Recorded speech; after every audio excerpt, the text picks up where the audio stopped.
Ruhonge rwa nyamu manyitanĩire na aikari a kaunti ya Meru ni mahithuketie miguongo ya kilo 47 ya njogu ithatu iria ciuragitwo ni ekinaĩ kwa ihinda rĩa mĩeri 3.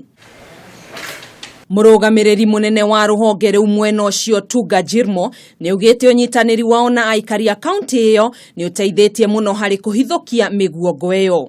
We very much appreciate the good relations that we have cultivated with the community around.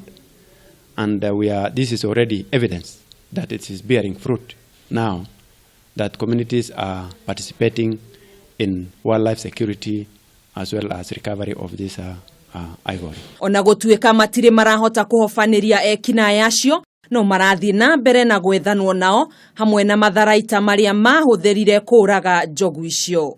But because we've had good working relations with the community around the park, communities themselves took the initiative. They went and looked for, followed the poachers themselves.